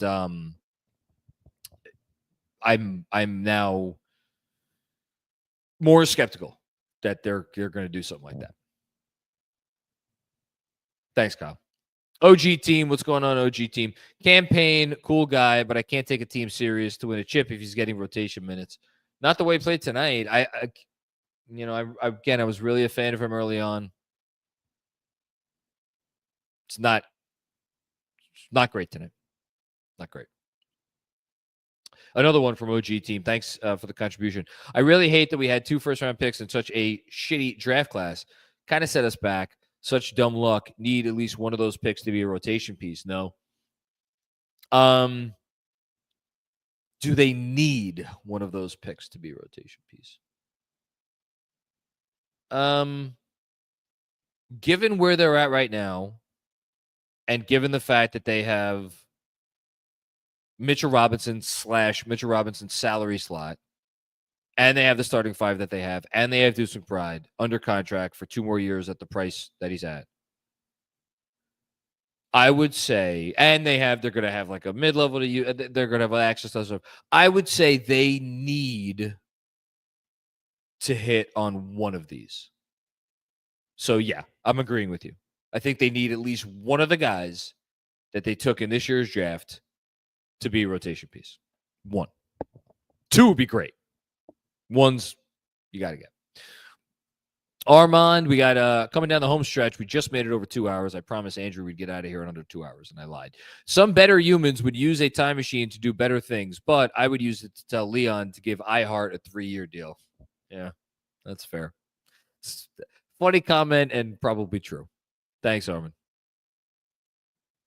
Bill Peterfriend, what's going on, Bill? How are you?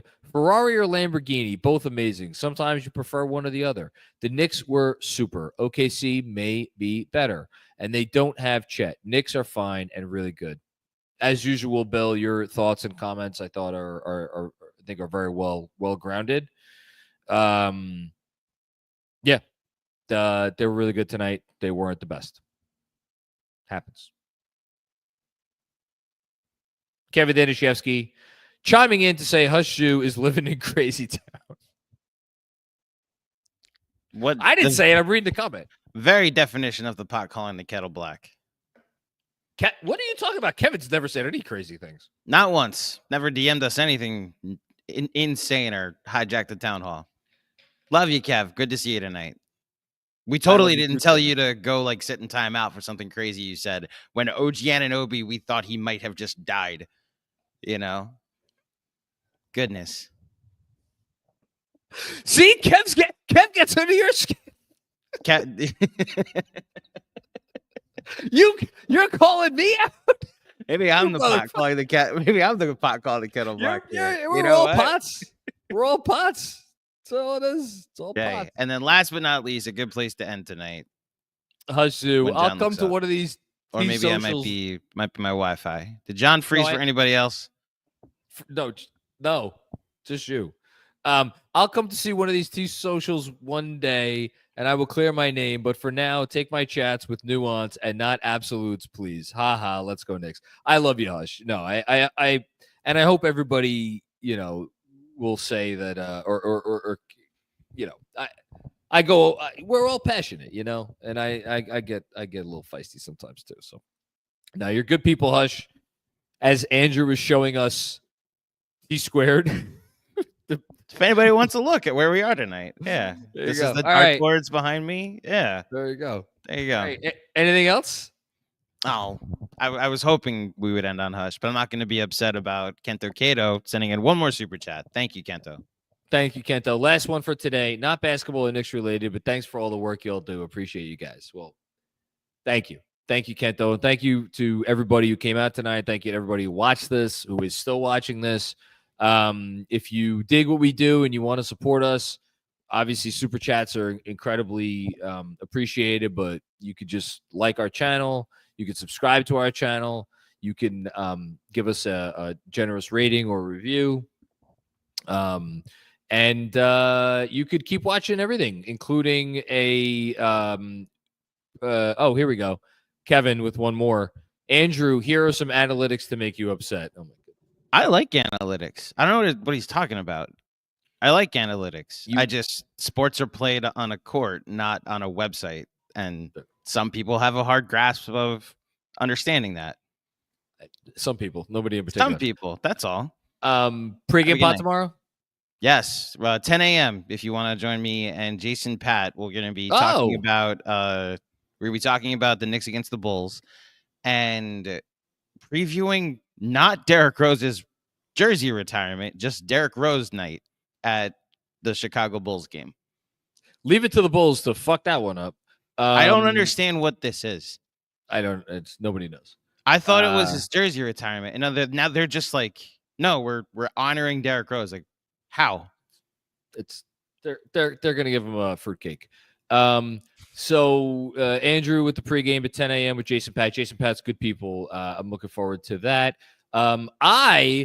Listen, any of the haters out there, you're not gonna have to deal with me for a while. I am recording with Jeremy on Sunday, but no post game for me tomorrow because I'm just gonna say my older daughter is having a sleepover, and so me and my wife are gonna be putting our younger daughter to bed early. Wow, why you give me a look? Oh, I thought you were that you have the tendency to TMI. I didn't know if this was going. When it started with my younger daughter, I was like, "Oh no, where's this going?" I was like, "Oh, it's nothing." I can't get another vasectomy. There's what. No. TMI I thought like the TMI of like you told us your daughter had pinworms once. Like I didn't know where the conversation was going. Okay, that's what. I don't even know how to come back from that. Yeah, so older one sleepover. It's we're gonna put my younger daughter to bed early and enjoy a night as husband and wife, as husband and wives do occasionally. So I will not be on the post game tomorrow, and Monday is our outing for the Magic game at MSG, and John Schmielk's taking on that bear. So the next post game you're gonna hear from me is Wednesday, right? Yes, Toronto. There you go. So Yes. I'm sure that'll be fun and eventful. Did our card get to you, by the way, the Uber card? That's a no. Okay. No, I don't Thank think you. so. Thank you, USPS. Rosina and I sent you a gift card for your anniversary, and it was with the intention of next time you guys, like, this is a date night at home that we want you guys to utilize this for. So it was an Uber Eats gift card. But shout out to USPS, who clearly had other plans. Thank you, and I'm sorry. Yeah, I just wanted the intention known. It's like, oh, you get to use the gift card tomorrow, but I'm assuming it never got to you. So you know what? If my younger daughter falls asleep at like 7:30, we could be eating 99-cent ramen, and it'll be the best meal that we've had all week. I promise you. Got it. There you go. But you would actually no, you don't got it, and you know why you don't got it? Because I don't have kids. My daughter never falls asleep at 7:30. I have no idea what that's like when it's just nice to have a night with an unbothered night by people you take care of late into the evening, John. There are two other people in the universe who understand this joke that we've now gone back to like 4 times. Yep. And we keep going back to it, even though it's 2 people that get the joke. And we can't ever tell people where the joke originates either. That's one day Fred can potentially tell people, but yeah, I don't understand because I don't have kids. You don't get it. All right, that's enough. I'm sure there's people who want to close up this bar. Thanks everybody. We will be back with more fun and games before you know it. Peace out.